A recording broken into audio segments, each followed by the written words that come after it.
Anak sapi untuk Tuhan. Suatu hari, seorang petani Kristen berkata kepada istrinya bahwa ia ingin memberikan suatu persembahan untuk pekerjaan Tuhan. Saat itu, salah satu sapi betinanya sedang hamil dan beberapa hari lagi akan melahirkan. Karena itu, ia berkata bahwa nanti ia akan mempersembahkan anak sapi itu kepada Tuhan. Beberapa hari pun berlalu, dan tibalah waktu bagi induk sapi itu untuk melahirkan.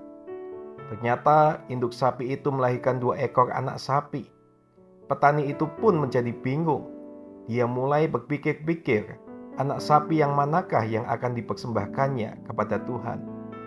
Ketika istrinya menanyakan hal itu, ia pun menjawab, biarkanlah anak-anak sapi itu bertumbuh lebih besar terlebih dahulu. Setelah mereka cukup besar, barulah akan kuputuskan anak sapi mana yang akan kupersembahkan kepada Tuhan. Seminggu kemudian daerah itu diserang wabah penyakit ternak.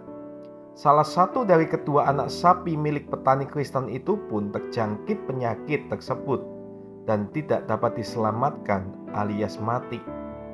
Ketika petani itu mendapati bahwa anak sapi itu mati, ia segera keluar kandang dan lari menuju rumahnya, serta berkata kepada istrinya, "Bu, aku baru saja dari kandang dan kudapati bahwa sapinya Tuhan mati."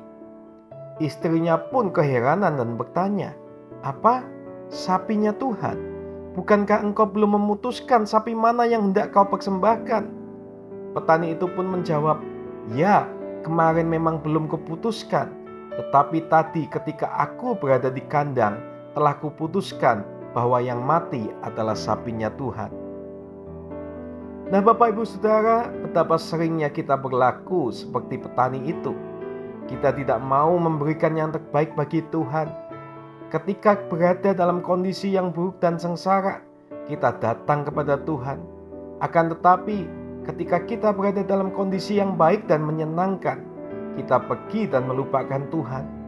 Ketika kita dapati bahwa anak kita kurang pandai dan kurang cerdas, kita dorong dia masuk sekolah Alkitab agar dapat melayani Tuhan. Akan tetapi, ketika kita dapati bahwa anak kita cukup pandai dan cerdas, kita dorong dia masuk fakultas lain agar dapat mencapai cita-citanya dan menjadi orang yang sukses. Kita mengambil yang terbaik bagi diri kita sendiri dan menyerahkan yang buruk kepada Tuhan. Marilah kita merenungkan kembali kebesaran kasih Allah pada kita.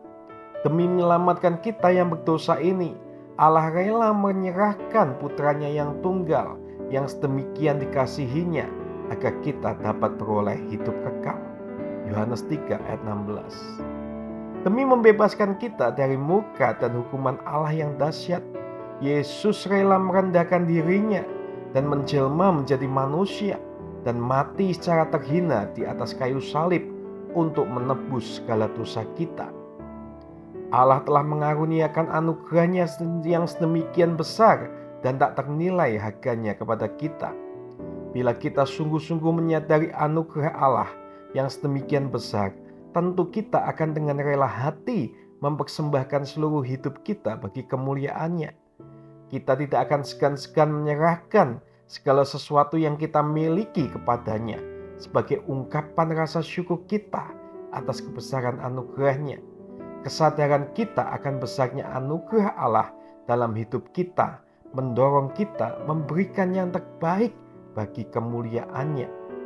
2 Korintus 9 ayat 7 mengatakan, "Hendaklah masing-masing memberikan menurut kerelaan hatinya, jangan dengan sedih hati atau karena paksaan, sebab Allah mengasihi orang yang memberi sukacita." Mari kita mau memberikan yang terbaik untuk Tuhan kita. Terima kasih, Tuhan Yesus memberkati.